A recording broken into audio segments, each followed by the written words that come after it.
afternoon, everyone. I, Ravanya Sendil from second year history, on behalf of the Philosophical Society of St. Stephen's College, welcome you all to the lecture Intersecting Perspectives, Buddhist Philosophy and Modern Science. We are deeply honored to host Geshe Dorji Damdul to deliver this lecture. Geshe is a distinguished Tibetan Buddhist scholar and the director of Tibet House, the cultural center of His Holiness the Dalai Lama in Delhi. Renowned for his deep expertise in Buddhist philosophy, he has studied under eminent teachers, including the Dalai Lama himself, and holds the prestigious Geshe Lalampa degree, which is equivalent to a PhD in Buddhist philosophy. Additionally, he has translated for the Dalai Lama and other prominent Tibetan scholars. Geshe is widely respected for his work in promoting the convergence between science and Buddhist thought, particularly in areas of consciousness, psychology, and ethics. I want to extend my heartfelt thanks to all of you for being here and to our speaker for gracing us with his presence. Now I'll hand it over to you, Geshe.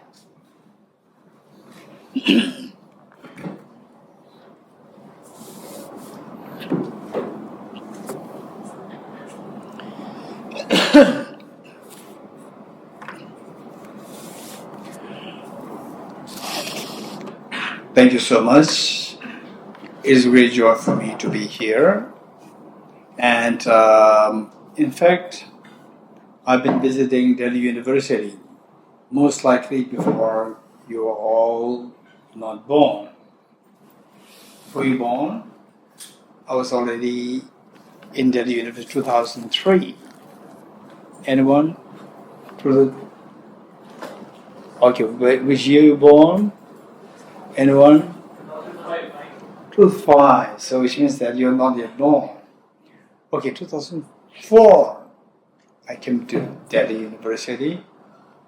Then I've been coming to the Department of Psychology, Philosophy, and Buddhist Studies. So it's a great joy for me to be with all of you here, and that the talk is about the Buddhist philosophy and the modern science.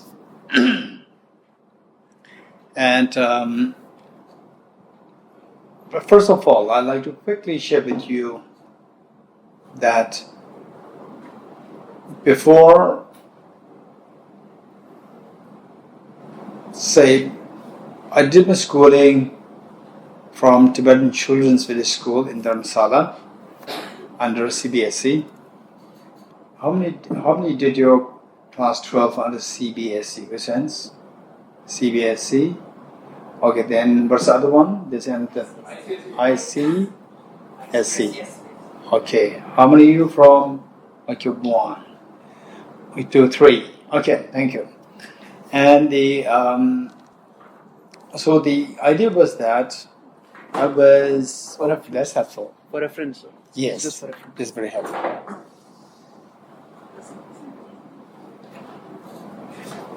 Okay, and why I'm sharing this is that when I'm at school, particularly when I was in class 9, 10, 11, 12, for 4 years, my major interests were in mathematics and physics. And then after class 12 board exam, although I was thinking of joining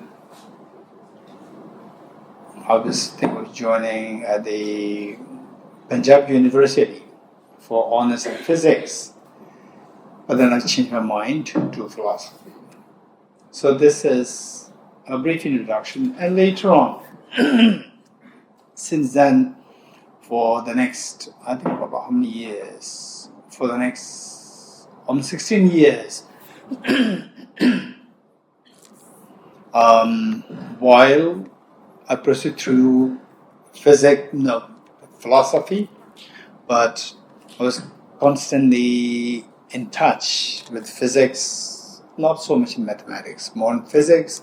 And later on, then after completing my philosophy studies, I was in Cambridge very briefly, Cambridge University, for my proficiency in English. And meanwhile, I had the honor of meeting with many professors in physics.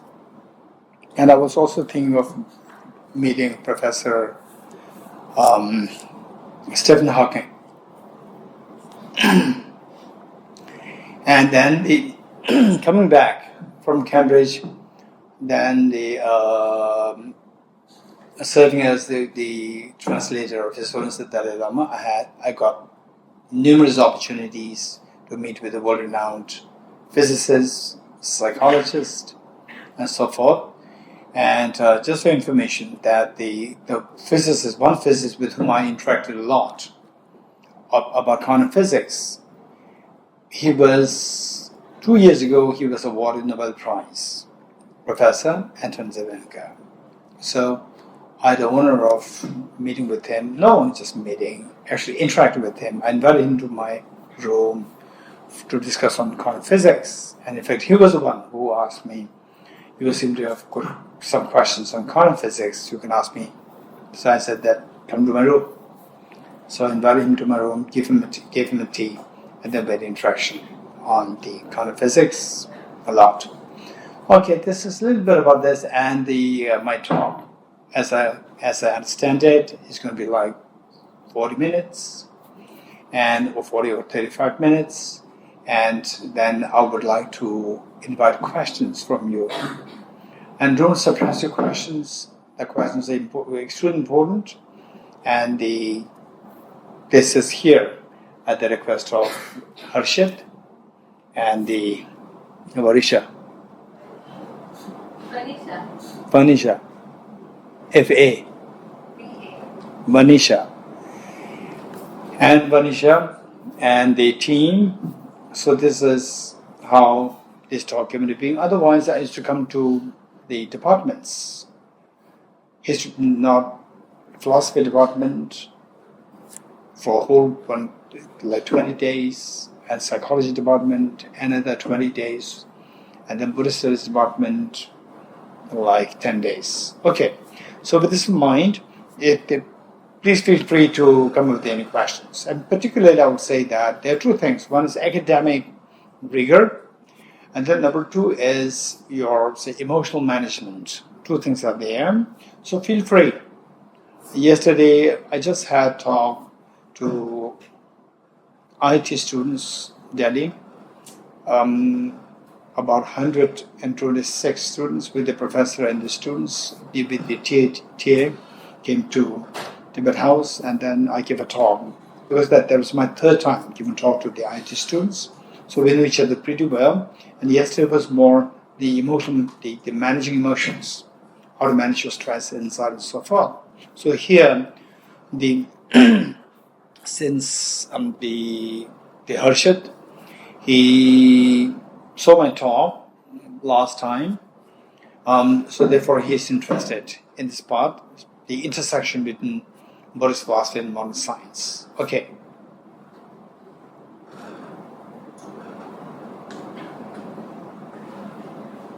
Okay. Somebody has to, you can tell me. You did it so easily, I cannot do it. So going back. Okay.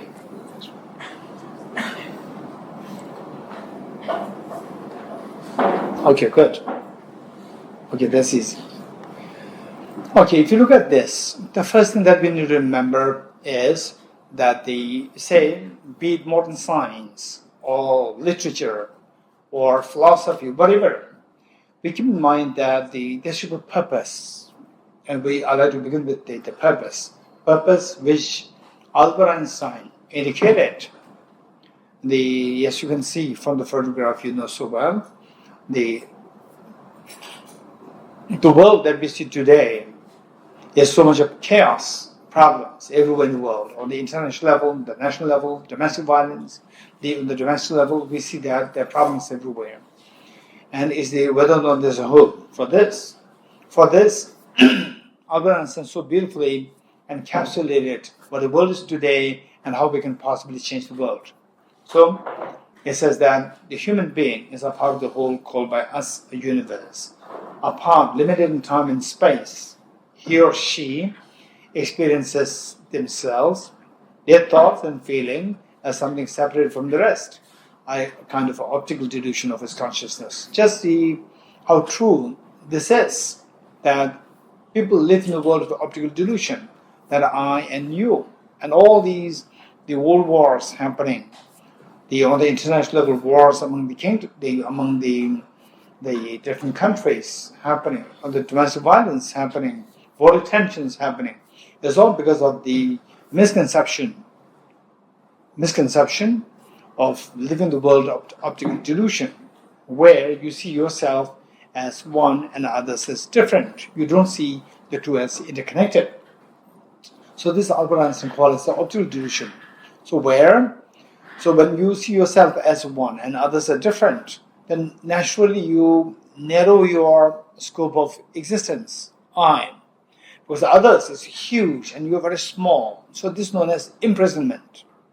So you are imprisoning ourselves.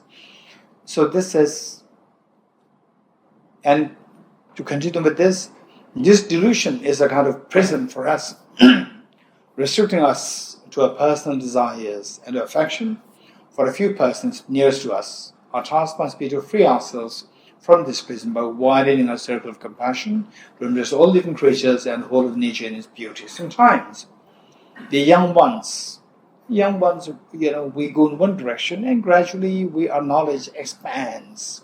Then we come to become holistic in our approach.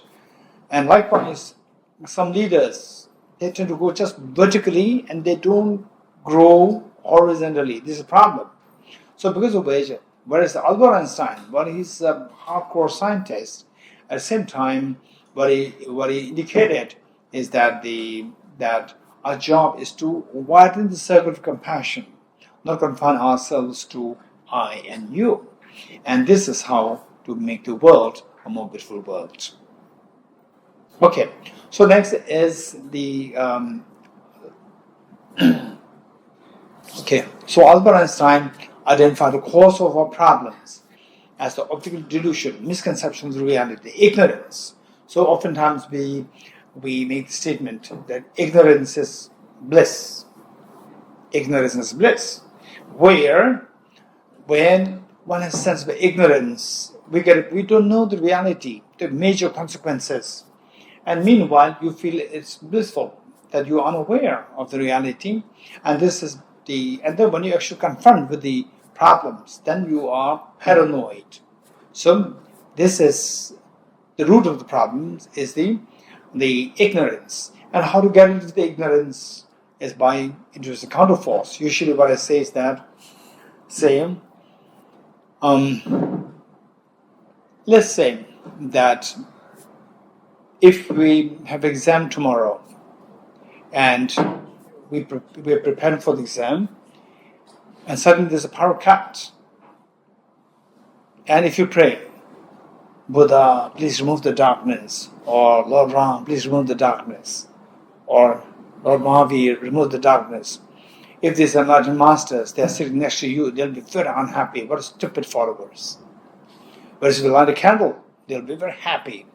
So in other words, darkness, to remove the darkness, intelligent people will look for the counterforce.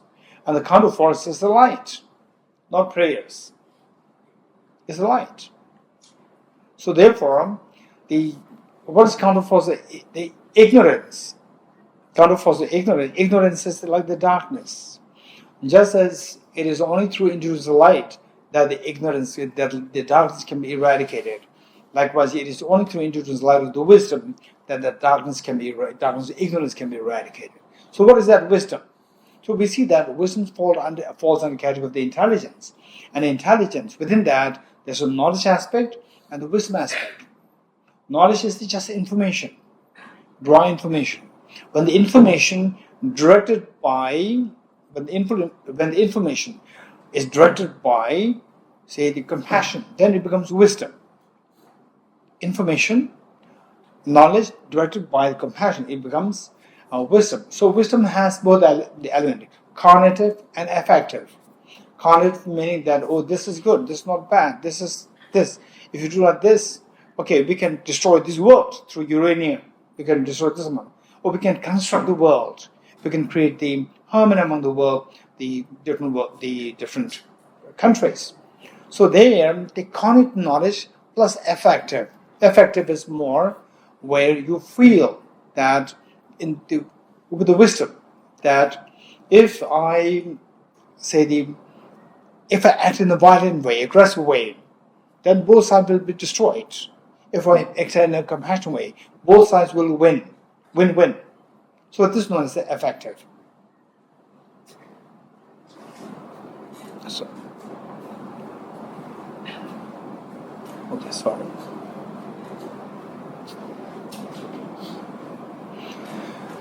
Okay, so we're talking about intelligence, knowledge, and wisdom. Knowledge has ontological. Knowledge has just information about what the ontology is, what the reality is. And the wisdom has both the aspects. Ontological knowledge, which is the cognitive plus the affective both. And the next is how your mind finally say, what I say is that, for example, today, the world leaders, they are leaders because that their thinking is slightly different from the common people. And their thinking can be very good, can be very destructive.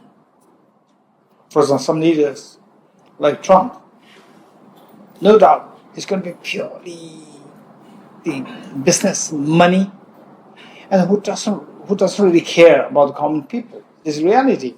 So the end, who would be the right leaders, the right leadership. So for example, the young ones, we should think of, you have your own career plan for your career and so forth. Meanwhile, in your own capacity, just say how to become a good leader. This is extremely important. Leader doesn't mean that you should become the prime minister, that you can be in your own ways. For example, you go join a company, become CEO of a company, or the director of the hospital and so forth. Whatever you do, that you become there's a good leadership there. So for that matter, what decides? It is your mind decides. So this mind needs to be trained. Okay. So now, to get the information, we see that there are two kinds of information. For example, if you people nowadays, not only young people, even the old ones, what they do is that they're so busy with Instagram, Facebook, and so forth.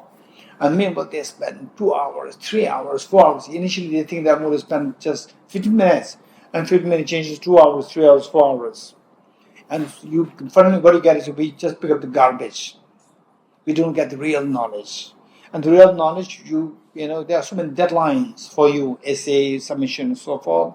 We just need all these things. So we need to get the correct information, complete information. So for that matter, the question is about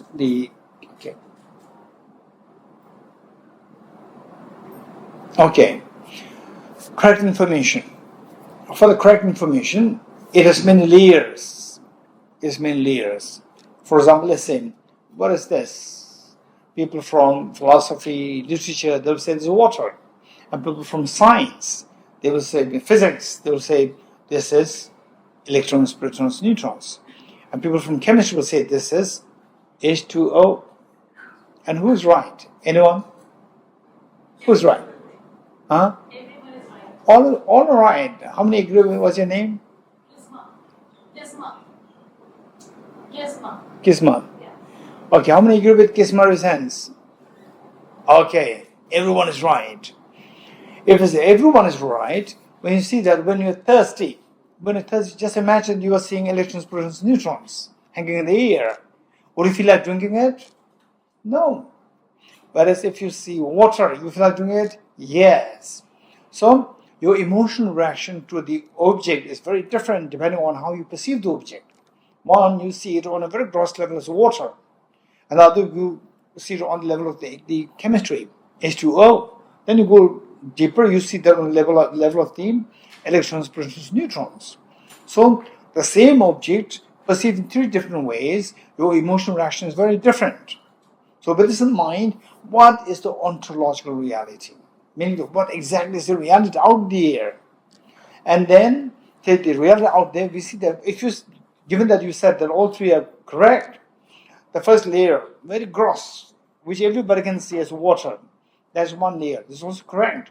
And go deeper, you see H2O, this is also correct. Go still deeper, electrons produce neutrons, also correct. Then still deeper, at a moment physics cannot go beyond this, electrons or quarks. Beyond that they cannot go at the moment. So, say, what is an ontological reality? How do you know that? So for this, when you see that ontological reality, to know this, we require to be extremely objective in approach. Extremely objective in approach. We should not be influenced by any other information. It should be very objective. When I say it should not be influenced by any other information, meaning, for example, I'm a Buddhist. My Buddhist philosophy should not be influencing this analysis. So that is where today's modern education emphasizes so much on the objectivity. You should have a very objective approach. And so this is, and to really get to the substance of the reality, look at what Niels Bohr said. Niels Bohr said that if you study quantum physics and you have not shocked by it, you have not understood it yet. So, upon the reality that the quantum physicists would say is so subtle that for us, what we see as reality and what the reality that they discovered, there's a stark contrast, or there's a huge discrepancy between how things appear to us and how things really exist. So this is what Niels Bohr said, and then I'll also bring you this. What the Niels Bohr said and what the Buddha taught, these are very similar. What the Buddha taught is that ultimate reality, ontological reality, is so profound, peaceful, elaboration-free, in clear light, non-composite. Such a natural reality is what I found. Finding no one who can fathom this path inside eternity. Meaning that this reality which I have discovered is so subtle that I don't see anybody around me who can understand this. And how many of you have understood that? How many of you heard this? That at the time of Albert Einstein, there was Einstein's one of the best physicist's friends. And a third person came to that friend of Albert Einstein and asked that in this world, there are only two people who understand relativity theory. And the third person asked the second person, is it true? Yes, in this world, only there are two people who understand relativity theory. And the second person was just sitting quiet, not giving an answer. And the third person said, is it not true? So he said, let me think who the third person is. You understand what I'm saying? First person was Einstein. Second person was himself. And the third person, from his point of view, second person point of view, there was no third person who understood relativity theory. You're getting it? So this is what exactly the Buddha was saying, that I can't see anybody who can understand the reality which I've discovered. Okay. And Niels Bohr said, if you study quantum physics and if you're not shocked by it, you have not understood it yet. Meaning that quantum physics is so profound that what you are seeing as reality today and what the reality is seen according to quantum physics, these two are in stark contrast. Okay, now we see that in fact it was, okay, is there anybody from physics background, in a sense? 1, 2. Okay. When I was in Cambridge, I used to meet with many physicists. And particularly I met one physicist. He was extremely brilliant. And according to him, so in this group, we said there are only two people who are from physics. No, only two people from education. All of us were not from education. From his point of view, this physicist point of view. And one day he said that in this world, only physics is education. So only two. 1 and 2. Right? Okay, all of us were not from physics. Okay. Then I asked him why. Why? Then he gave the reason. Okay, let's see. Others. From his point of view, the rest are not from St. Stephen's. They're not from St. Stephen's. From his point of view. Because we are not from education. For him, I was given only physics. And I asked him why. Then he said that because only physics allows you to have a critical thinking. All others are imitation of the earlier teachers. This is what he said. Then I said, okay, listen what the Buddha has to say. Then I quoted what the Buddha taught, that bhikshus and the wise people. In other words, the Buddha emphasized so much on the objectivity. We need to know the reality objectively. It should not be influenced by mind. It should not be influenced by any, they say, information that you got from blind faith. If you bring any blind faith into the subjective input to see the reality, you will never see the reality. So, I quoted the Buddha. Bhikshus and wise people, just as goldsmith tests the purity of the gold by cutting, rubbing and burning the gold, you should also examine my words and put them into practice, not simply because you respect me. And he remained silent for a few seconds. He said, oh, the Buddha must have been a great physicist. Okay, so there are only 2 physics people here, so the rest of us. Okay, so why the objectivity is so much emphasized. This is so important. And the modern education should have that capacity to see things very objectively, should not be influenced by your religious system or anything that you learn from other sources, shouldn't be influenced by that. And of course, whatever information that you get, if they are really based on reality, something which can be empirically tested, then you can bring in. Otherwise, so the blind faith information, if you mix with the physics or modern neuroscience, then this is not the helpful. Okay, so this is what the Buddha indicated. I cited to the physicist. Okay, so I'm going to make a little quick because that I want to entertain questions from you. Any question that you might have, I'll be most happy. And question can be any question. Okay, so the next is that saying what is the world outside? What's the ontological reality? This question. So in the first place, what we're going to know is that ontological reality outside the world, what's going in your mind? Epistemological reality, and the ontological reality. How your subjective mind sees things and what's the reality out there. So for that matter, as physics, as relativity, quantum physics talks about purely objectivity is empty, is all the reality is created by your mind. In other words, what is observed depends on the observer, according to physics, the quantum physics. So in Buddhist philosophy, there's a mention of what is known as ontological reality, which is presented. So what quantum physics would use the word observer. In Buddhist philosophy, the word used is subjective. Observer is a subject as opposed to the object. So subjectivity is to be understood in the form of things dependent. The water, does it exist?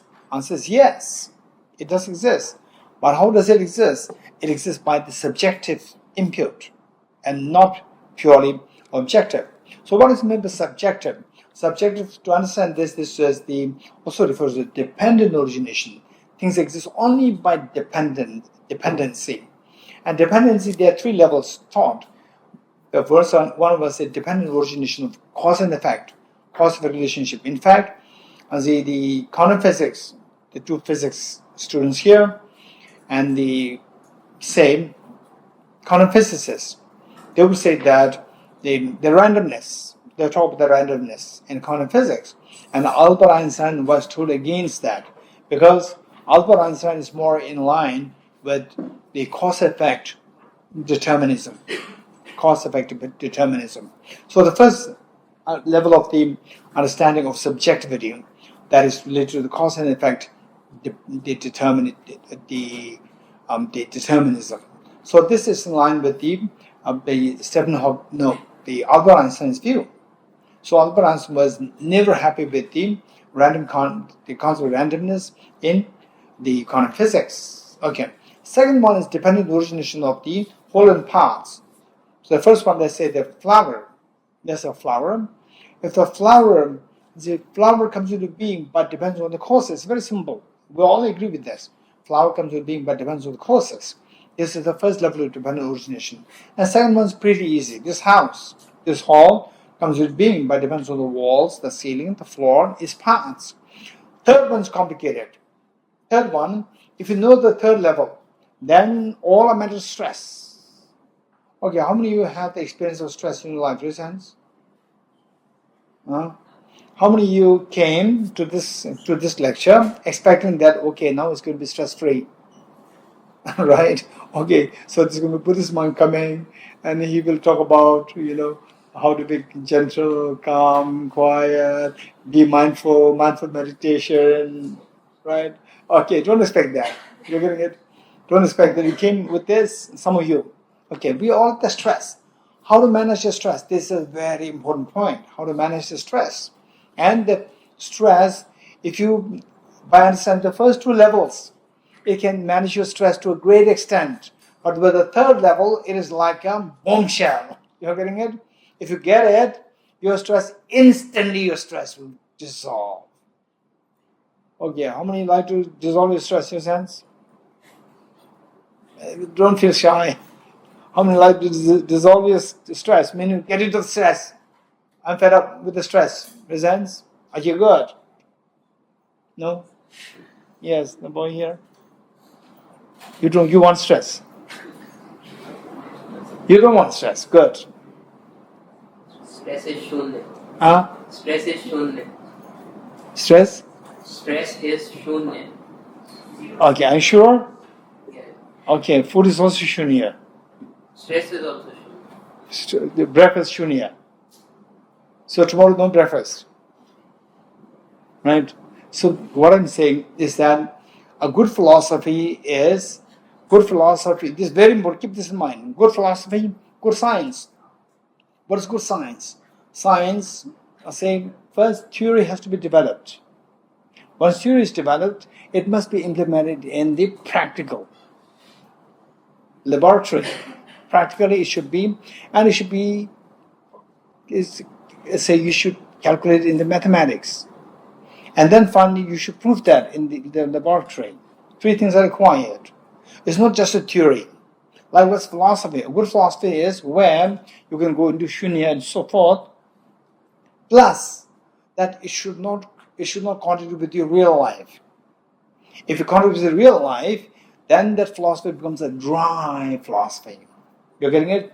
Say, for example, the why I said the breakfast is because that if you say it's shunya, and if you don't have to stress, then amazing. If you say that the stress is shunya, problems are shunya, and because of this, if your problem dissolve, that's amazing. But does it really happen? Does it really happen? If it doesn't happen, then there's something wrong with your philosophy. You're getting it? It may not be wrong, but it can be incomplete. We may need to update it, upgrade it. So therefore, the good philosophy is a philosophy which you can dig dive deep inside, at the same time conform to the functionality of the world. It's so important. If it doesn't conform to the functionality of the world, then it doesn't really help you when you go through stress and anxiety, right? So there's one of my friends. He has so much of stress, and he's always talking about in Buddhism this concept of shunyata. Shunyata. So everything's shunya, everything's empty. But sometimes I want to be a little direct. If I'm too direct, it can be very offensive to him. So I don't attack him. In my mind, I say that if shunya, why are you in stress? Come out with stress with shunya. Okay, so the point is that if it helps, that's amazing. If it helps, I'm not denying that. If it helps, it's very good. In real life, if you don't have any issues because of this concept, whatever concept that you have, that you get, that's very good. But if it doesn't help, so sometimes, in fact, there was somebody who, first time when we introduced each other, that person came to me and said that I'm a healer. What is healer? Anyone? What's healer? Idea? What's healer? Somebody who heals other people. And then later on, when we become very close, friends, the same person who claimed herself as a healer, when we become very close, she told me that I have mental problem. Please help me. You're getting it. So you heal yourself, right? If you're a healer, before you heal others, first heal yourself. If you don't know how to heal yourself, how can you heal others? If you don't have gold, how can you export gold? You're getting it? So therefore, the deep inside, I was just laughing, but I could not laugh. I just shared my thoughts as to how to heal the healer. Okay, so the third one, if you really understand the third level, in fact, the third level has some connotation of what's your name? Satyam. What Satyam said, shunya. This concept is there. The things you have to understand it. Don't take it blindly. Don't accept it blindly. It must be understood cognitively, empirically. Don't blindly accept it. Okay, third level is extremely powerful. Okay, we can quickly go there. Okay. It says, just connect. Okay, good. Okay, good. Thank you. Now this is very interesting. Microcosm and macrocosm. So here we see that the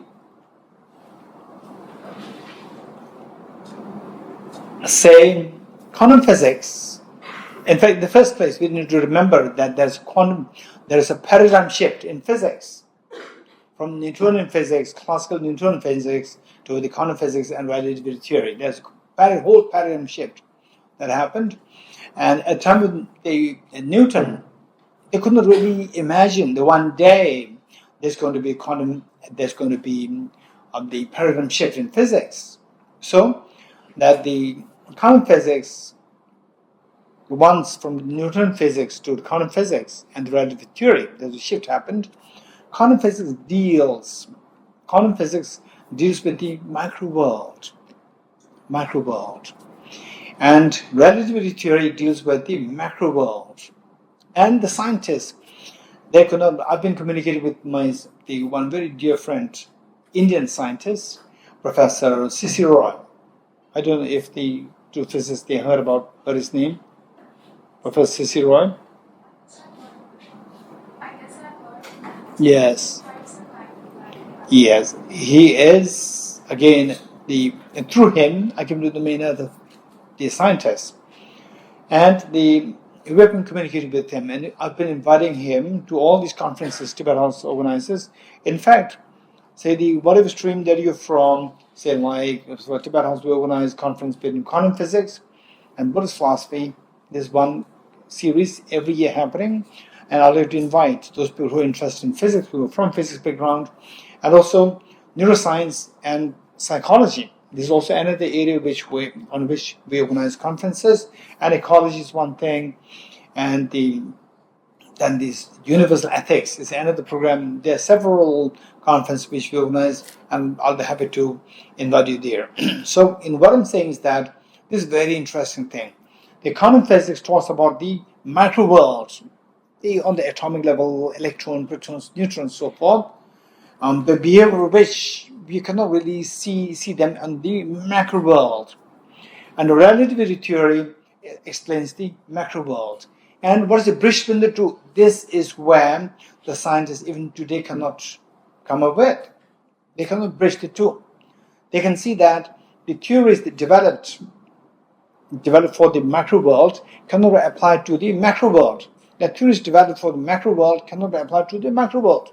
These two remain very dichotomous. In Buddhism, there is a concept of what is known as the two truths.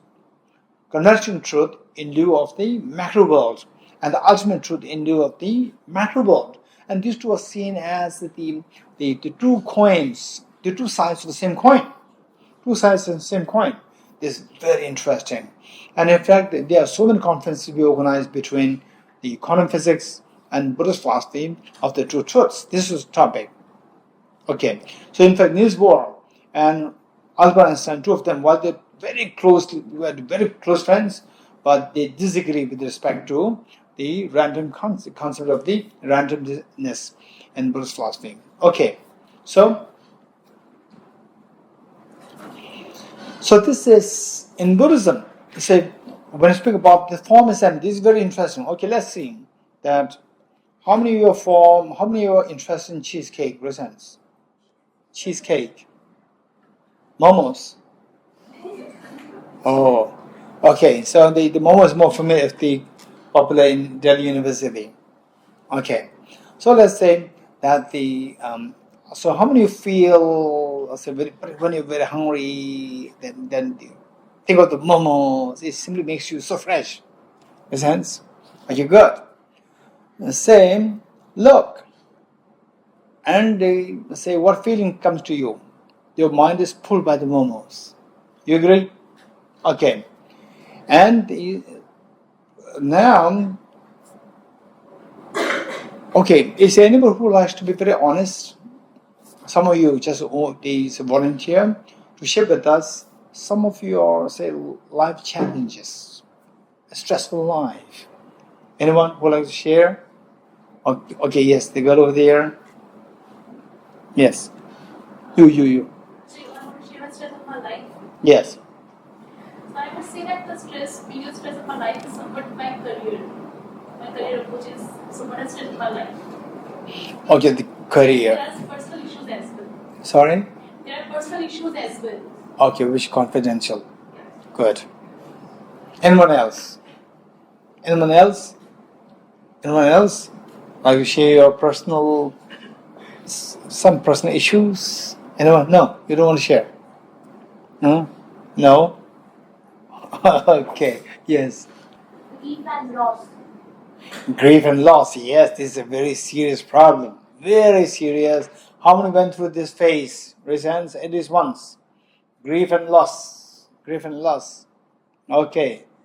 And those who did not feel that, those who didn't encounter with this, you are young. There are many of these problems waiting for you. Grief and loss. Numerous griefs and loss waiting for us. Okay. So, how do you deal with these emotions? So, the thing is that, for example, we study physics. What's the purpose of studying physics? Okay, it might ask one of the two physics students, the girl here, what's the purpose of studying physics? Likewise, each one of you, think of your own discipline. What's the purpose of studying that discipline? Tell me. Yeah. I'd say to understand the world you're in. Okay, to understand the world, The functioning of the world. how the world functions, functional world. Okay, now, so listen, I'm going to ask few more questions. It's not to challenge you, it's to see the ground on which all this education rests. Okay, why do you have to know the function of the world? Why? I guess I'd say it's my curiosity. I'm curious. Not you, physics. Yeah. Before you, physics existed. I guess it's human curiosity then, why physics exists. Okay. That's why physics has came into existence. Okay, good. Just a curiosity. Yeah, it can be curiosity because if you think about it, every discipline has came into existence. Okay, keep in mind that, say, physics, at a certain point, physics become very popular, and the governments commission the physics departments. You're getting it? Governments take interest, and then some subjects, for example, say what? Some subjects the government doesn't really take too seriously. They don't commission. They don't support. Why? It could be the need of the Exactly, the need. You're getting it? Need. Why physics is required? It's the same thing. We want to understand how the world functions. Why physics is need? Why? So just as the physics needed, it's just we need to know how the world works. With the other disciplines also, we need to know how that discipline operates. But then physics is given a priority at one point. Why not to others? We have to know human curiosity is both. It's not just on one side. Why? Okay, good. Anyone else? Okay, what is your subject? Yes. English. English. Why? Why do you study English? Or in other words, why students in college has English department, whatever you call it? I'm not from this college, but I study English. We study English to unravel the world in a more emotional manner. To Unravel the world in a more emotional manner to know the deeper aspects of things one may not look at that deeply. okay. So by studying English, you will see things more deeply. Okay. So why do we have to see things more deeply? So I feel like as human beings we have this quality to devote some kind of meaning to basically everything we perceive or basically everything we see, because I think we would have a really hard time existing and coming to terms with the fact that maybe like the possibility that maybe none of our lives have meaning. So I feel like it's a common human characteristic. So let's say what this girl is saying is that with English, again, it's a very beautiful subject. There's many things to explore, the meanings, literary, right? Very complicated. Linguistic theory. Yes, literary, and the professors, they fight against each other, not deciding who said is correct. You're getting it? Okay. What's your subject? Philosophy. Philosophy. Why philosophy? Actually, philosophy chose me. Okay, that's interesting.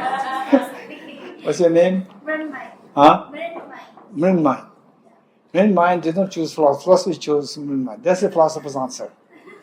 Okay, good. So what I'm saying is that, let's not forget that whatever you're doing, there should be purpose. Like what this girl said, and the girl over there, and here, philosophy chose her. This is a typical philosophical answer. Philosophers, they give such answers. You're getting it? Yes. Okay. So what I'm saying is that always there's a purpose.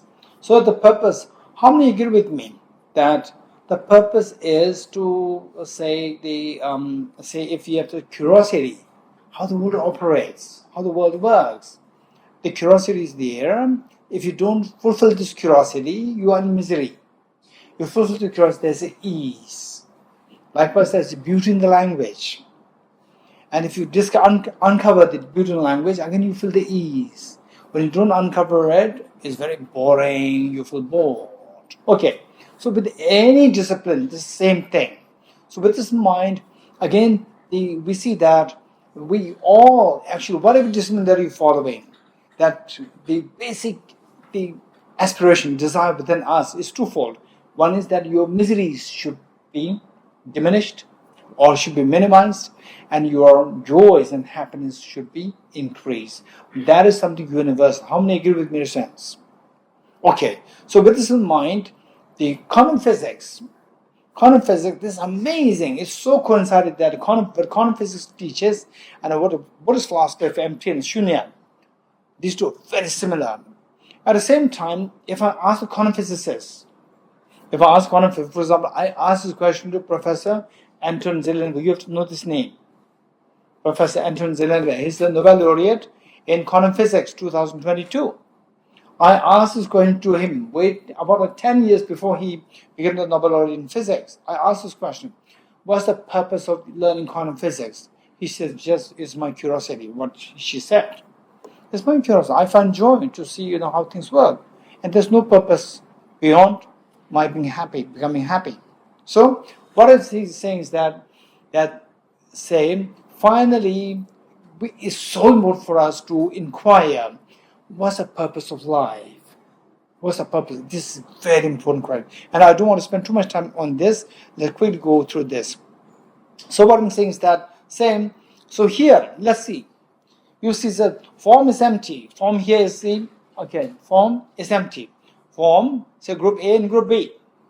Group A, look at through your naked eyes. You see this as a form, water. What is a form? Group B, you look at through electron microscope. You see no water. It's just electrons, protons, neutrons. There's no water. And if you have excessive attachment to the water or water phobia, the fear to see the water, people who are, what is that? There's one, the rabies, hydrophobia, yes. But the bite of the dog, you contract rabies and you have the hydrophobia. So then, if this is a problem, it is, how many of you agree with me that this problem is related to our cognitive perceptions of object as water? Makes sense? Okay. So when this cognitive perception, your mind shifts from the water to no water. This phobia dissolves. Makes sense? This phobia dissolves, meaning that this fear instant dissolves when you direct your mind to some other object which is not water. So now, this object, what you see is water. What you see as just no water. Hydrogen, electron, what is it? The electrons, protons, neutrons. No water. And what you said earlier was that both perceptions are correct. So the Buddha taught, form is empty. What you see as water is empty for them. Empty of being water. And what's the benefit of this? What's the benefit of this? Is that it becomes, if you see this water and you see there's no water, and you said both are correct, how can both be correct? Anyone? How can both be correct? You said there's water. You said there's no water. It's just electrons, protons, neutrons. How can both be correct? Anyone? Anyone? Yes. It is his subjective experience that. Okay, how many agree with, what's your name? Krisma. Yeah. How many agree with Krisma? It's purely subjective interpretation. In fact, the answer is correct. The thing is that, say, what you see is water, what you see is non-water, this is purely the frame of reference. Frame of reference is very different. For you use your mind, naked eyes as a subject. Based on this, you see as water. And you use electron microscope, which is way more subtle than naked eyes to see the object as no water, just electron, proton, neutron. So therefore, this perception, the perception of the object differs. Not because the object is different, because your perception is different, your subjective perception is different. Now, what's the benefit of this? This is very important. And of course, to really understand what it is, it has so many layers. Just quantum physics, just by attending one lecture, it will not help you to understand quantum physics. So likewise, this understanding of the shunya, as Buddy said, it has many layers. And I'm just giving you a brief idea. Say, if you have problem, okay, how many of you have some problem with somebody? You may not tell me who that person is. Somebody, any problem? Or you had a problem in the past? Right? And some of you have the problem at the moment, going through a problem at the moment, right? Okay, yes? No problem. Never. Okay. That's very good. Okay, I hope it'll continue like this. Yes. Okay. So just imagine the person who you see as a very problematic. Right? The person. So it says, form is empty. Okay. So this person is empty. Shunya. Don't just say shunya. Don't say that. Say how we see this person as problematic or person is not problematic. It depends on how you view, subjective view, what Krishna said. So if you view the person through your naked eyes, you see the person as a very problematic person. If you see the person through another subjective perception, like electron microscope, you see a bunch of atoms. If the person is 60 kg weight, then the person is made of 60 into 10 to the raise of 27 atoms. This is the person's weight, person's number of atoms. It's just the 60 into 10 to the raise of power 20 and 27 atoms. This is what the person is. And on that level, there's no person. When you see a bunch of atoms, you feel at ease. Oh, not the complicated person is not there. Your mind finds ease. You're getting it. This extremely effective way to deal with our emotions. If you can contemplate, and this is very important. So it says, form is empty. What you see as a complicated person is actually empty when you look at it from a different perspective. And this perspective, when you see the person, you see the person's objectively real. Okay, you just pick up something from what you have with you. Just pick up something. Pick up something, show that to me. Show that to me. Okay. Okay, what do you have? The bottle. Look at the bottle. And look at, okay, those who don't have anything, look at this. And how does this object appear to you? Do you see this object as subjective or objective? So how do you see this object? As coming from your mind or as objectively real? How do you perceive? How does it perceive? Yes. Object is perceived objectively real. While the reality is, it is subjectively real. You getting it? Or we perceive that as objectively real. That is what creates a problem. All the human relationship problems. Problem with your parents. How many problems with parents? Mother. Huh? No problem. No problem. Very good. Continue with that. Right? Some people when they reach the age of 16, 17, they say their mothers, they are like helicopter mother. You getting it? They say it's a problematic. So the thing is that, say, it's your perception. Try to change the perception and your mind will be at ease. At this age, 16, 17, 18, 19, at this age, if you don't manage your emotions, you can really have to lead a miserable life. Your life will not be meaningful. So therefore, at this age, you must learn how to manage your emotions. Okay, so this would be an amazing way by which to manage your emotion. Form is empty. What I'm seeing is actually subjective. From the object is empty. Okay, let's say that this pen lying close to, what's your name? Yuvraj. Okay, so this pen is lying next to the prince. Right, our prince, Yuvraj. And then I say that, I go there and say that this pen is mine. This pen is mine. What does it mean? It means that this pen is not, it is not Yuvraj's pen. You agree? You agree? Okay. So, when it is that this pen is mine, is another way of saying this is not yours. If I say this is not yours, you may feel it very offensive. So whereas if I say this mine is way better. But it's another way of saying. Likewise, this pen is subjective. Okay, the battery. Okay, battery is gone. Okay, say,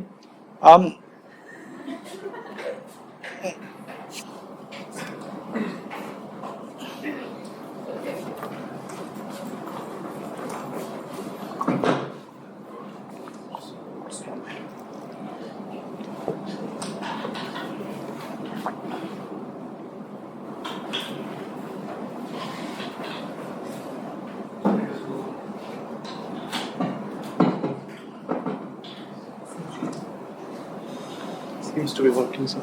thank you. Hello.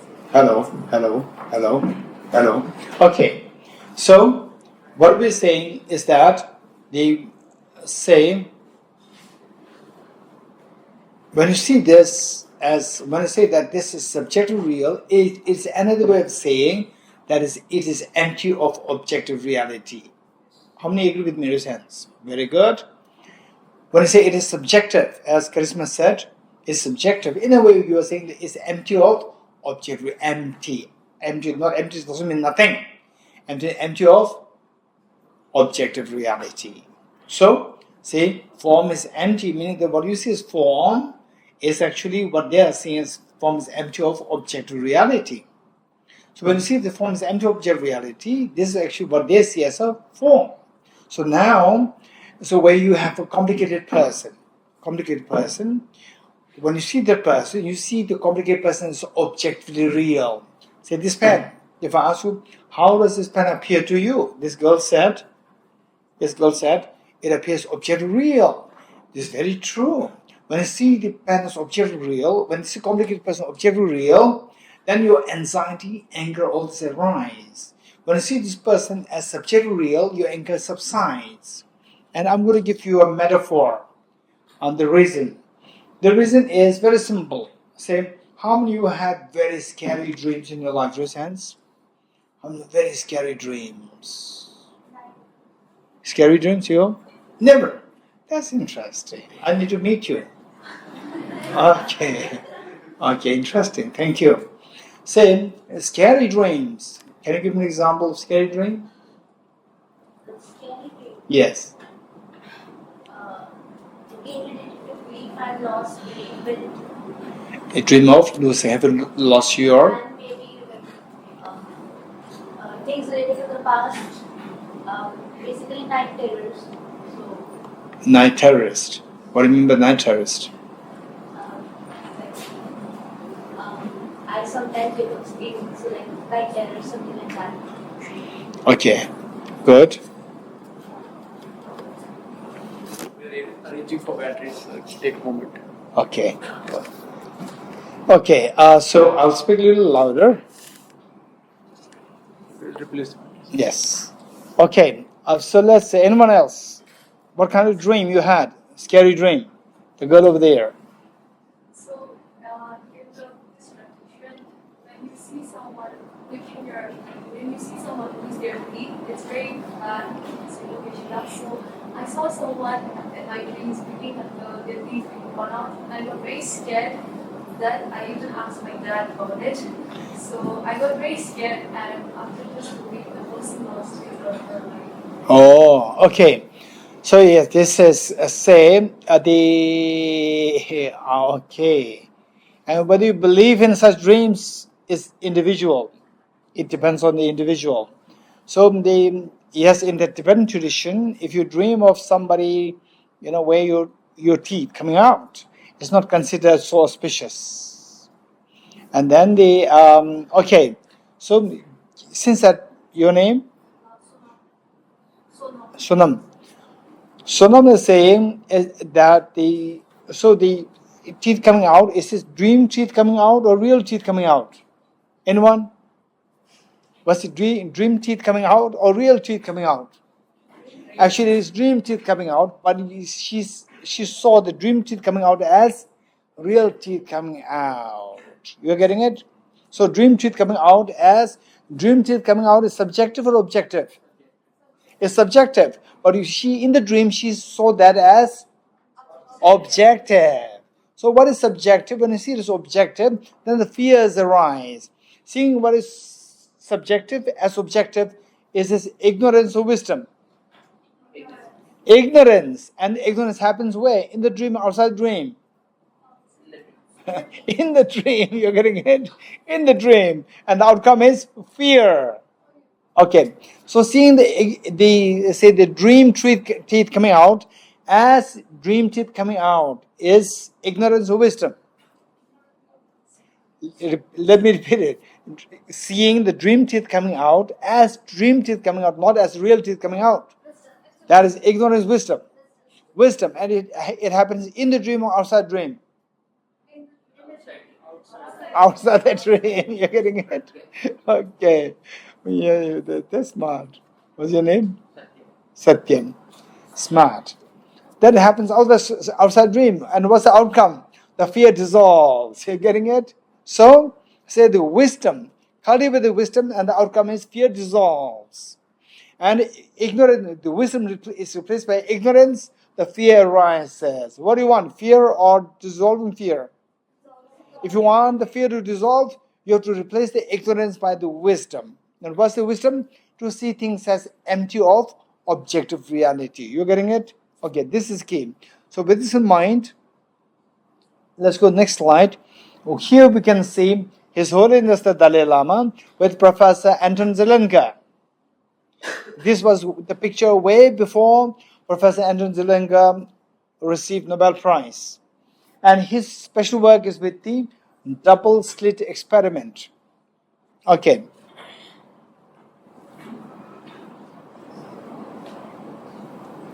Okay, I'm going to quickly touch on this area. So, subjectivity. So when you see subjectivity, what's the benefit? Your fears dissolve, your stress dissolves, and anxiety dissolves. And your day-to-day life encounters, the deadlines, the submission of the thesis, the papers, exams, and so forth, stress, if you can think of these three levels of subjectivity, your fears, stress will diminish, will be mitigated. Okay, and of course, it depends on how well you're able to see that. So the second one is very interesting. The emptiness, externality, emptiness, subjective. So I did mention this, that subjectivity has various levels. Let me share with you two levels of subjectivity. One is the subjectivity as opposed to externality. Subjectivity as opposed to externality. Another one is subjectivity as opposed to objectivity. And and His Holiness the Dalai Lama, during encounters with the quantum physicists, His Holiness would classify the quantum physics sometimes more in relation to the second understanding of this subjectivity, that observer-based reality. Observed makes no sense until it encounters with the observer. So it has more with the emptiness of externality. So I'd like to quickly explain this, that what we're seeing, and because of this, all our emotions arise. Okay, in the dreams, emotions arise: fear, anxiety, attachment, anger, jealousy. Just raise hands who agree with me. In the dreams, all these emotions arise. Good. And Thank you. Okay, thank you. So, in the dreams, emotions arise. Various emotions arise. The fear, anxiety, attachment, anger, and so forth, jealousy, and so forth. The moment you wake up, all the emotions in the dream, they subside. They subside simply by cognitive awakening. Cognitive awakening meaning, cognitively you know that what happened in dream is just purely subjective, while in dream I saw them as objective. Okay, so with this, there are various levels of understanding, subjective. One way is the emptiness externality. Okay, emptiness externality. How many bangs against mirror? Results? How many banged against the mirror? Don't feel shy. How many of you banged against a mirror? Never. That's amazing. This girl? Yes, I have. You banged against a mirror. Okay, anyone else? This girl? No. You have seen somebody bang against a mirror? Yes. I've seen. Not you. I've seen. You have seen, not you. Okay. So, why do you think that these people bang against a mirror? Why did they hit themselves? Why did they create pain to themselves? Why? Anyone quick? Illusion. Huh? Illusion. Illusion. This is illusion. Oh, yeah, the girl over there. She's very honest. I'm sure that there are many of you who banged against the mirror. This is the only girl who is very honest. Right? Okay, it's illusion. Saying that there is something external away from this mirror. You're getting it? There's something external away from this mirror.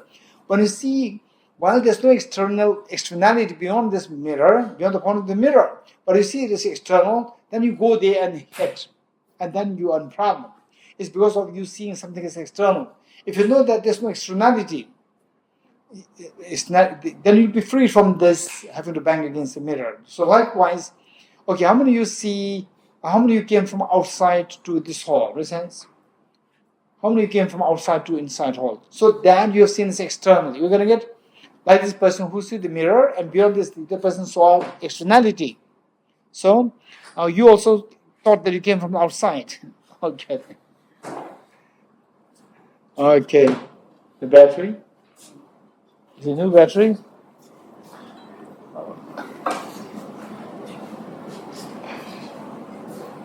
Okay. Huh?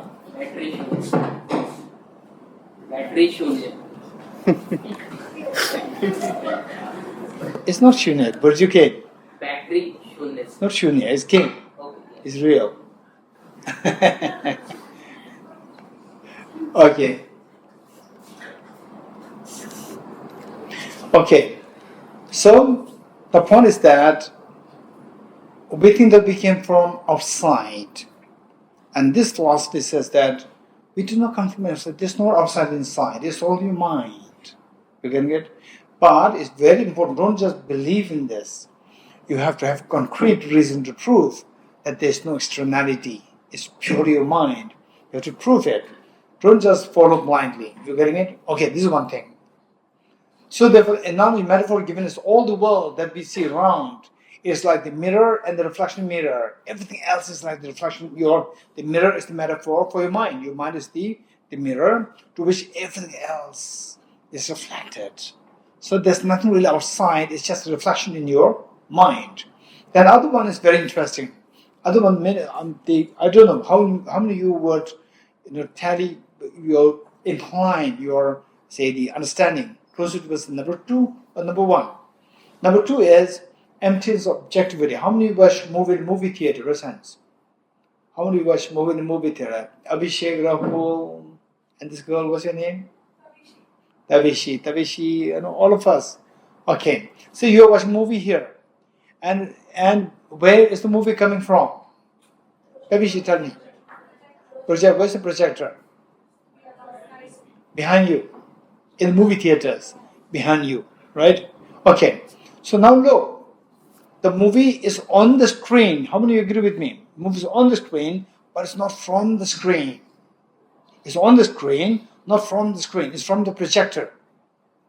How do you know that it's from the projector? The moment the projector stops, instantly the movie stops. So this proves that the movie is not from the object. It's not objective. It is, the projector is a metaphor for the subject, and the screen is the metaphor for the object. Movie is on the screen, but not from the screen. It's from the projector, which is the metaphor for subject.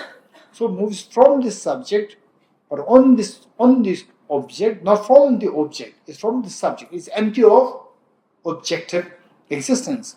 If you know that, how many when you were small watching a movie, very scary movie, you cover your head. You hide your head. Raise hands. You're over there. All of us. Why are you hiding? This movie is not on the screen. Why? Because your thought is on the screen. It's coming from the screen. You're getting it, your thought. So this is what this boy is saying as an illusion. We live in the world of illusion. Likewise, everything we see, believe it or not, everything that is around us is all like an illusion. Saying that this is all coming from your subject, they are not really from the object. But when you look at each other, we see them so objective. Okay, look at somebody next to you.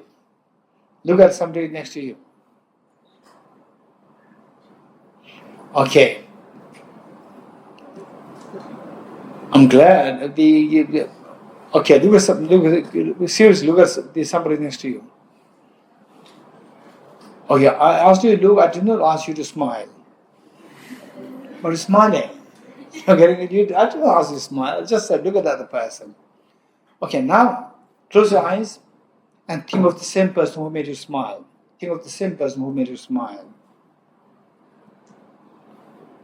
Okay, I'm glad that now you are not smiling. If you smile, it's time for you to go to mental hospital. You getting it? Okay. So now you tell me, why in the first case you smiled, you invariably smiled. Why in the second case you did not smile? Why? Attention. Huh? Attention to the other person. Was there in the second phase. Well, not in the first case. Yeah. Why not? It was a pretty prompt response from your direction.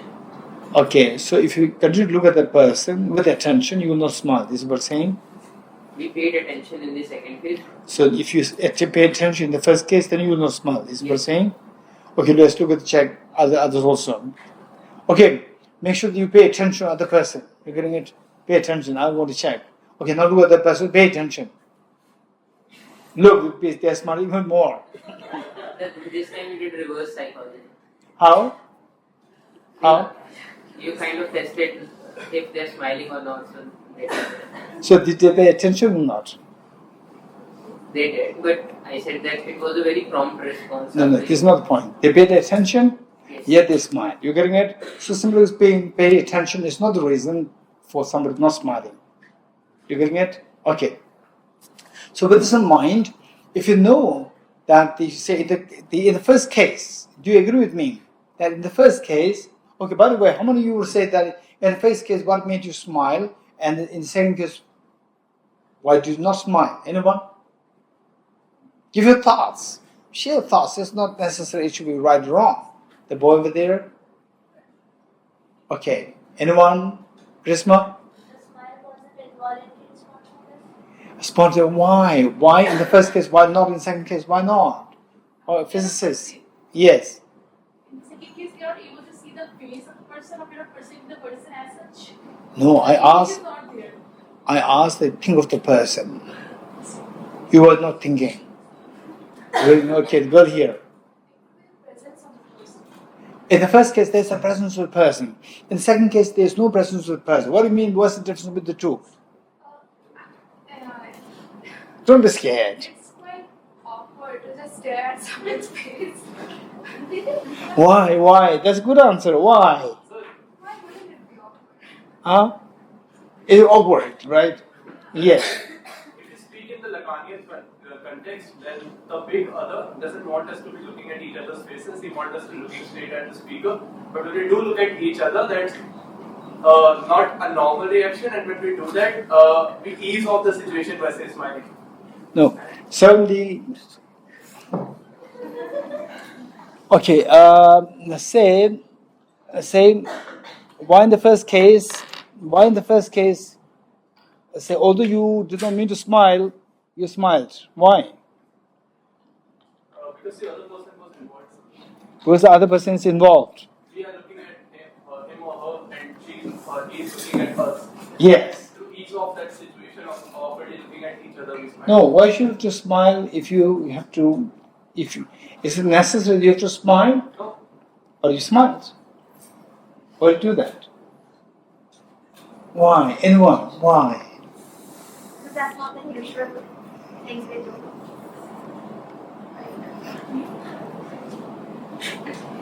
Okay. Yeah, It's that's not, usual. okay, so do something unusual and say like this. You don't smile, right? Okay, yes. We are not used to inactivity. Meaning?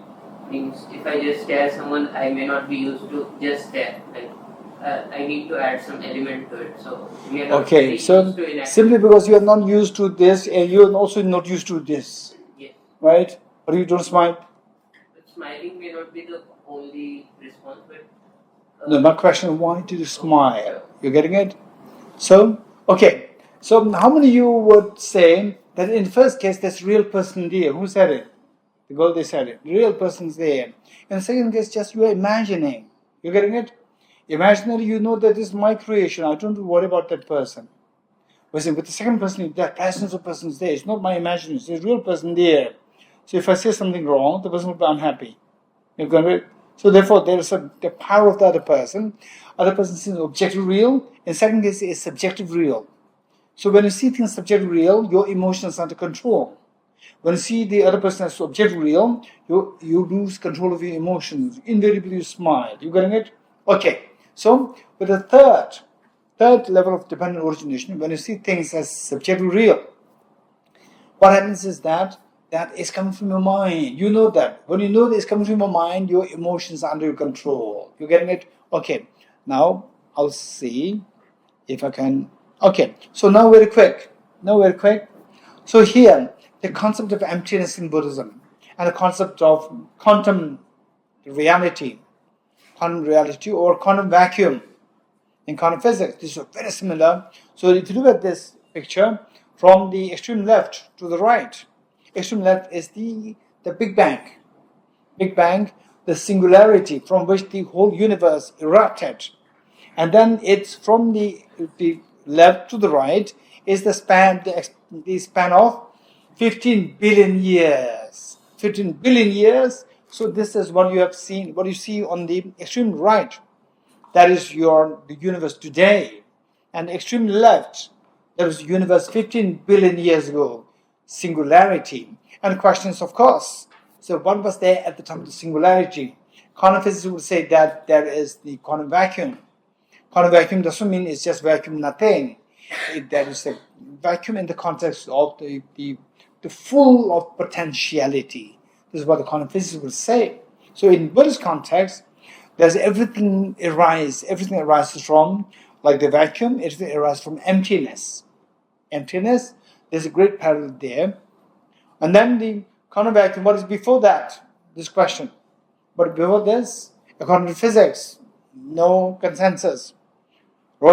Professor Roger Penrose, who was Nobel Prize, I think 2023, for him, what is before Big Bang, there should be another Big Bang, more Big Bang, multiple Big Bangs. And for Professor Michio Kaku, who is again a Nobel laureate level, Michio Kaku, who is a brilliant person. He is a physicist, but he wrote about the psychology. He wrote about neuroscience. His book, you must read this book. This is amazing, beautiful. The Future of the Mind.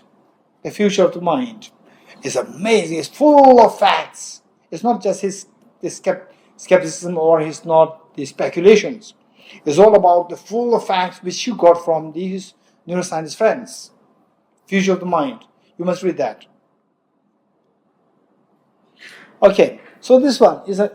Okay, sorry. So here up there, Professor Nicholas Gissen, again a Nobel laureate the level, and he's somebody who I know through Professor Cicero, the world physicists. They know each other very closely. Indian physicists, they know the Western physicists, they all know each other so well. And he is somebody who started the quantum teleportation. Quantum teleportation is a very new science, and on that basis, he also started, but it's based on the principle of quantum entanglement. Quantum entanglement, and there's quantum teleportation, there's non-locality, and this is something, again, a very interesting topic. Okay, so if you could remember what I talked about, the levels, different levels of subjectivity. These are 5. I'm not going to detail. And if you're interested, I'll leave this PowerPoint presentation with you, with the Harshit and the team, and then you can get this. Okay, so this is a place where all these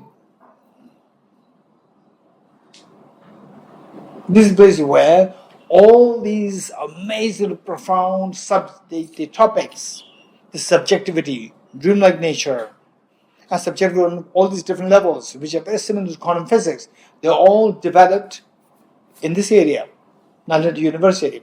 And unfortunately, so the Indian, the Honorable President, Dr. Cole,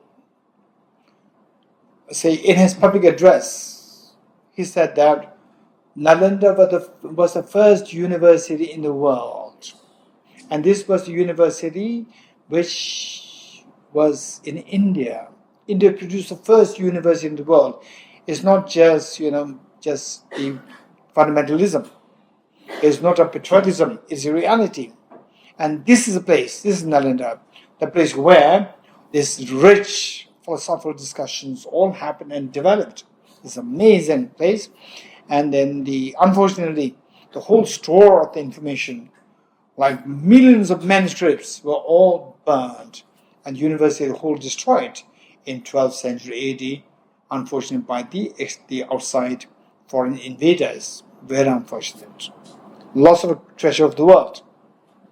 So I'd like to just touch this area. They say,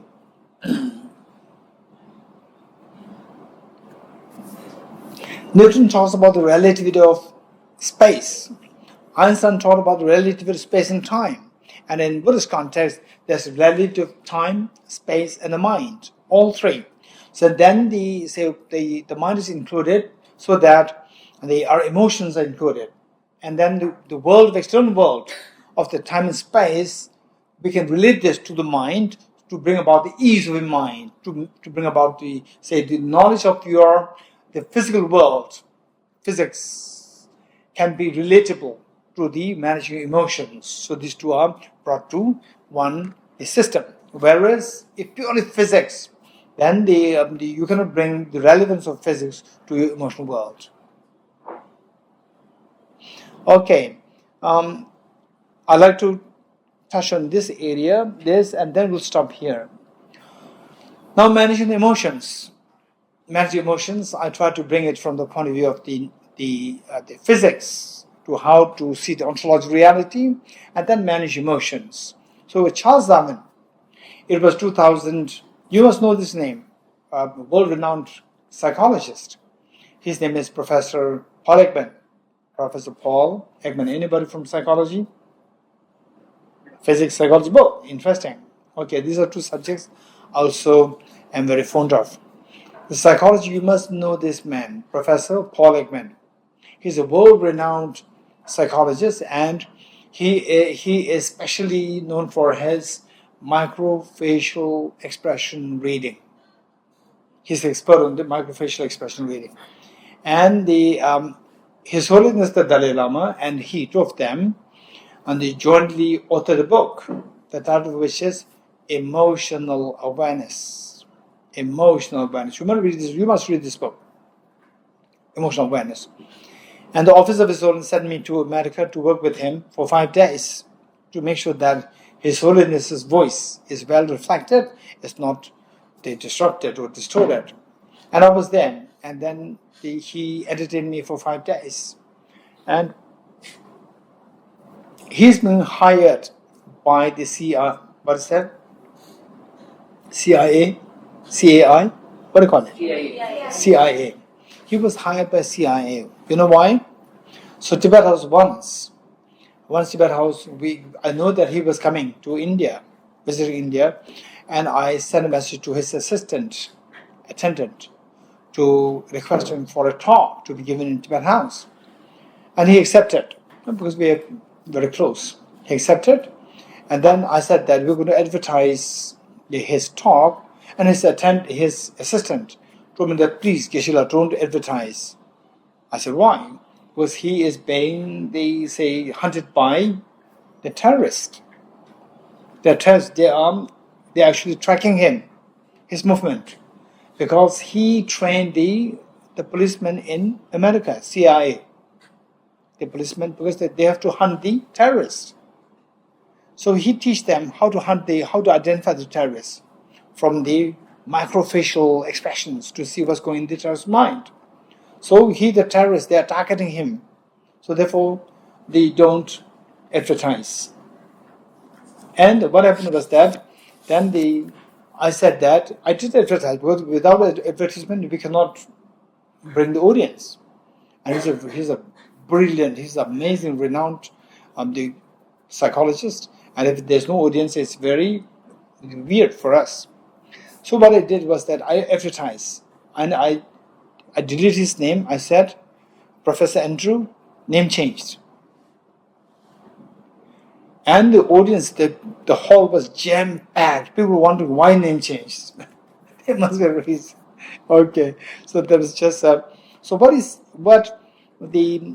that encounter with him, one day was he entered me to meet with the psychologist's friends.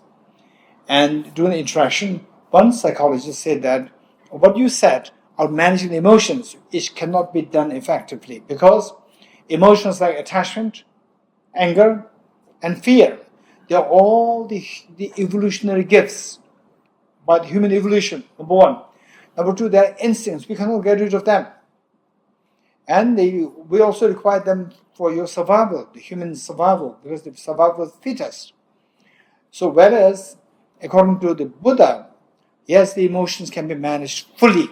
We don't have to depend on these emotions. They can be rid of. Although they're instincts, still we can get rid of these emotions. Okay.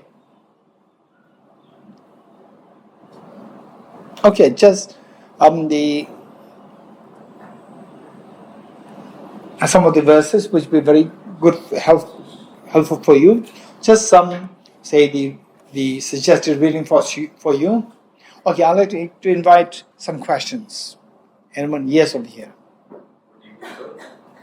As we use the analogy of dreams and memories to demonstrate how reality or the world outside is completely mind-dependent, such that it becomes an illusion. My question is, just because reality is mind-dependent or dependent on the perceiver, how does that make it an illusion necessarily?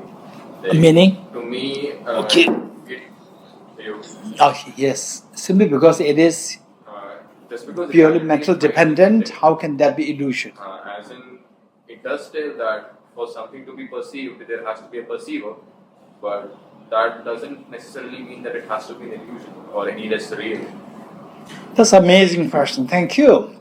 So let me put it like this. Do you all follow the question? Question is that simply because that things are dependent on the mind, the perceived, dependent on the perceiver, does not entail that the things should be like illusion. Okay, this is a very good question. So therefore, if you could, okay, let me quickly go back to the screen.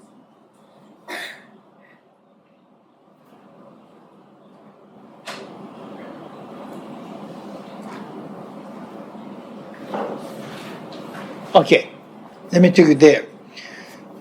So these are the very good question. I really appreciate it. Okay, say that the one level is that, okay, how do you know that there's water there? Or how do you know that there is a handkerchief in my hand, a handkerchief in my pocket? Say, what's your name? Yuvraj. Okay, Yuvraj says that before you entered this hall, you were using a handkerchief, and I saw you putting it back in your pocket. So it is where he perceived the handkerchief, and the handkerchief was perceived, and his mind was a perceiver. So there's a perceiver relationship. It doesn't connote that this handkerchief is illusion. This is one level of understanding the dependence, mutuality of the dependence between perceived and perceived, one level. So this is something which is accepted by majority of the philosophers. They all accept this. It doesn't connote any illusion of nature, number one. Number two, so here it simply evaluates the existence of the flower, the existence of the handkerchief. It doesn't contribute to the existence of the existence of the handkerchief. You getting it? Okay. Okay. The first one is it simply evaluates. It evaluated for example, say your invigilator, examiner.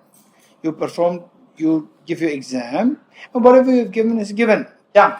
Now the examiner comes, he will not change the outcome of what you have performed. So he just evaluates how well you do it. But That isn't the cause of existence. not cause. This is just in the form of evaluator. Full stop. It doesn't connote anything, the object to be illusion. Now, when the subject contributes to the existence of the object, then the illusion happens. When the subject contributes. Say, I said that, say the no external reality. So what, your name? Satyam. But Satyam said, why do people bang against mirror? Because of the illusion. Why illusion? Because that this was seen while they're seeing it as external, beyond this mirror point. That is his mental subjective creation. While it's purely subjective creation, where the subject contributed to the perception that, so and yet that is seen as object real. Then the problems happen. You're getting it? Because failure to see that your mind has contributed to the existence of that object. Whereas in the first case, it just evaluated, it doesn't contribute. So the illusion comes to play when you come to know that the subjects, they contribute to the existence of the object. And how the mind contributes to the existence of the object, it has all these levels, 5 levels, 5 different levels. And the fifth one is so profound that you get a glimpse of this, you will have goosebumps on the body. Cognitively, you just get a glimpse of this. How the mind contributes to the existence. From the object, there's nothing really there. It's purely mental contribution. On the 5th level, you cannot control your goosebumps. Your emotions will be under total control. You're getting it? Very good question. Thank you. Can I just ask one little Yes, follow-up? please. Yes. So we are saying that reality is not just mind dependent, but also mind created, as in mind is created. I wouldn't use the word create, but if you are okay, it's okay. But it's mind dependent, let's say, simply because the mind evaluates the existence of the handkerchief, Doesn't mean that handkerchief is dependent on the mind. It's not dependent. For example, let's say that, okay, I'm an independent person. If you don't believe, just check on me. Right? So you come to check whether I'm independent or not. It doesn't mean that I become dependent on you. You are the evaluator of my independence. It doesn't mean that I depend on you because I'm independent. I'm not dependent. You getting it? That would say that you are real. No, this is what I'm saying. One level where, say, the object is evaluated by the subject, not that the object is dependent on the subject. Whereas if the subject contributes, for example, say, mother contributes to the son's education, son is dependent on the mother's contribution. So dependency has a connotation of the contribution. And failure to see the contribution, then you see it's 100% objective. Then the illusion comes. Good. Over there. Yeah, when we talk about Buddhist philosophy and modern science, Chittamatra school is very much significant.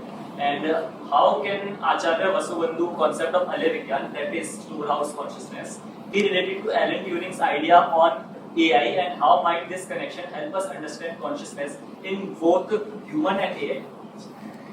Okay. This is a serious question.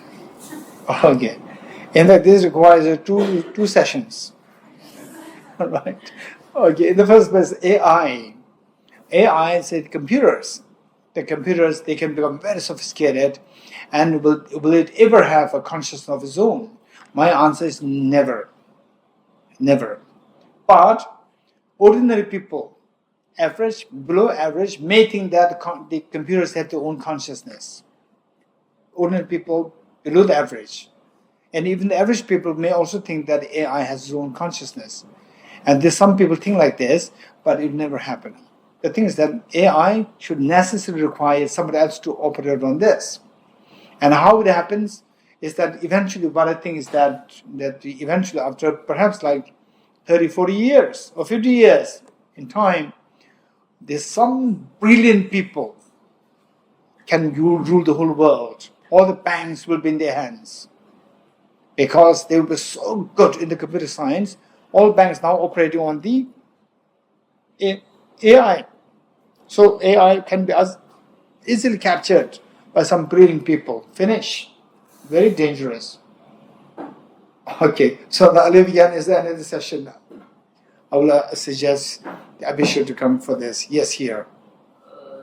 As we discussed here also, that there is an emptiness of true reality, there is an emptiness of objective or inherent reality. Yes. But Acharya Nagarjuna talks of conventional truth and ultimate truth. Yes. So when he talks of ultimate truth, how is that ultimate truth independent of shunyata? Okay. Independent or independent? These two are different. Conventional truths are interdependent. Yes. Dependent arising. Yes. But the ultimate truth. Yeah, the ultimate truth as directed by Acharya Nagarjuna. So is the conventional truth, how is the conventional truth different from the dependent arising? Look, okay, so for your information, okay, to give you a broad understanding, conventional truth and dependent origination, these two are the same thing. Yes, yes. Ultimate truth and the shunyata, these two are the same thing. And these two now, ultimate truth and shunyata on the one hand, dependent origination and emptiness and the conventional truth on the other hand, these two are the two sides of the same coin. You look at this, you see dependent origination and the conventional truth, and you look at this, you see the ultimate truth. But is the ultimate truth not also dependent? Ultimate truth is also dependent. So therefore, ultimate truth also, everything has two truths. Everything, including the ultimate truth. If the ultimate truth has ultimate truth and conventional truth. In other words, emptiness is the ultimate truth. Emptiness of emptiness is the ultimate truth of the emptiness. Emptiness per se is the conventional truth of the emptiness. Emptiness is the ultimate truth of the emptiness. But then the ultimate truth is momentary or not? Ultimate truth, so this, if you want to know, you have to study very separately. It's a very important topic. Ultimate truth is not momentary. Not momentary. Only composite phenomena momentary. Non-composite phenomena, they are not momentary. So now does this philosophy match anywhere related to the Advaita philosophy? Say to some extent there's a similarity. But it's not 100% same. There's a similarity. So the difference between Advaita Vedanta and the Buddhist philosophy is that Buddhist from the last level, Shunyata level, is that with Advaita is connected to non-duality. Say two things: I, consciousness, and the rest of the world. I, one. The rest of the world as two. Now two things are there. So Advaita Vedanta is saying that this I exists truly, and the rest of the world is Maya. So if you realize this, the Maya dissolves. So of the two, one is gone. So what is left? Only one is left. Consciousness is left. So that is Advaita, non-duality. But in Buddhism, so not only the whole world outside is empty, not nothingness. It is empty of objective reality, subjectivity, everything exists. One, even this I, consciousness, even that also dissolves. So there's a total non-duality there. It's very different. So pure consciousness is not the ultimate reality in Buddhism. No. It's not. It's not. So because there's another step beyond this. There's another step. There's the emptiness of the pure consciousness. Sorry to interrupt, but just need one last question. Okay, the last question here. 1 and 2 questions. Okay, 3 questions. Okay, we can make the 3 questions together. Could we say that the concept of delusion that we just discussed in Buddhist philosophy is correlated to the concept of Maya mentioned in the Bhagavad Gita? Similar. Because they say the concept of the illusion like in Buddhism, it is applicable not only to the Maya concept, it's also applicable to the pure consciousness. Even the pure consciousness is also illusion like. You getting it? This is difference over there. This topic today of the talk was a very insightful talk. I got to know a lot about this philosophy. And my question to you is that since you spoke about the emotional management, and my question to you is how can you train your mind to deal with the ignorance and anger and the fear and greed in the everyday life basis? Because the true reality in the outside world, it doesn't adjust to different perspectives like you said. And that is why war occurs on a larger scale among nations, and there's a greater divide in well. So how would you ask especially the younger generation from our age to train the mind to a certain extent? That's my question to you. So, Okay, this is a very serious question for everyone in Delhi University, not only to the young ones, young, old, everyone, right? It's a very serious question. So for this, how to manage your mind, number 1. And then on that basis, how can we improve the world, your society, your community, and so forth? This is a very serious question. For this, His Holiness the Dalai Lama came up with the concept of universal ethics. Universal ethics today taking the form of the C-learning. Let me see if I have something of this here.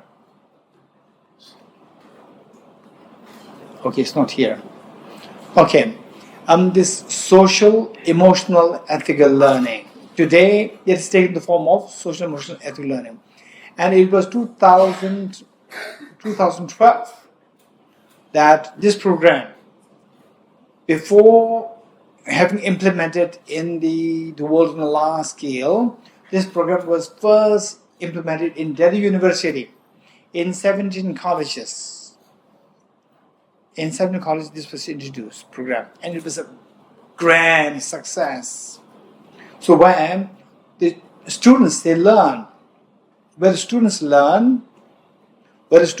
how to manage emotions, number 1, how to accommodate the environment around you, and how to work with the public relationship, PR. All these things are being taught there. So now it has taken the form of social, emotional, ethical learning. It's a very beautiful program, and it's now being implemented in the rest of the world. So anybody who's interested, schools, universities, colleges, institutions, wherever, You can easily apply for this program, and the program materials will all be provided to you free of charge. Yes. Okay, the last one.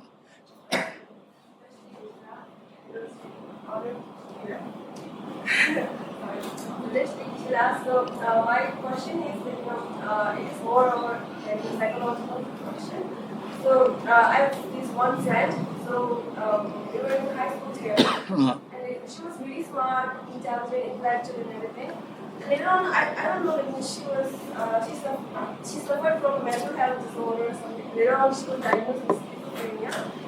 And she has been like suffering from this for like almost 4 years, and she was not able to differentiate between reality and her imagination. So like we were in room together, and like there was no one outside, and then she would say that she can hear many things, hear many things, sees many things. Yes. So according to us, it's not normal, but she sees different reality. So like from Buddhist perspective, like how would you bring from Buddhist perspective How do you heal? Or what is the mechanism? Yeah. What's your question? These are different. Like how do we bring her back to? Okay, how do you heal this point? And do you think it's possible to completely heal her to bring back to the Okay, so basically,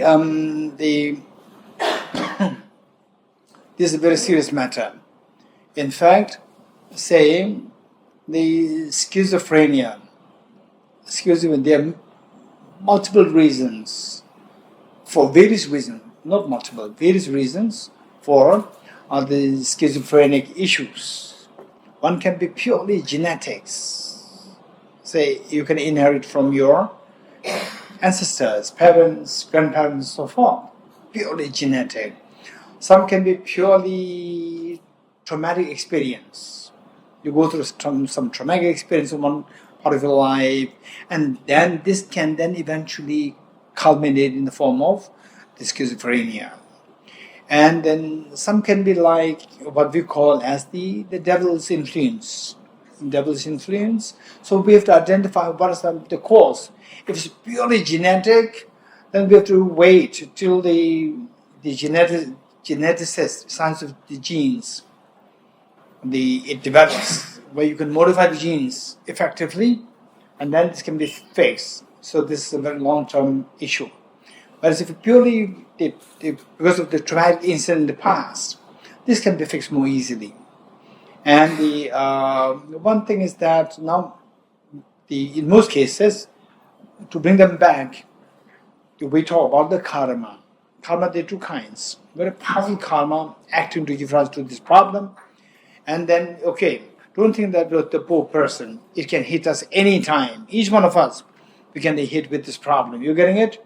And once you are hit with this, if you just, the moment it begins, if you can identify that and be well taken care of under proper counseling and so forth, it can be treated.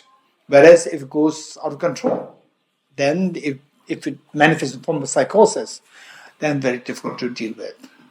So the karmas, there are two kinds. Very powerful karma acting on it, and very less powerful karma. Less powerful karma acting on it, it can be treated. If very powerful karma acting on it, it's very difficult to treat. Thank you so much. I like your very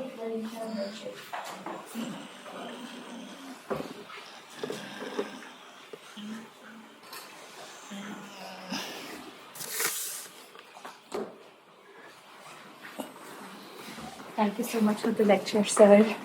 This is one small offering from us.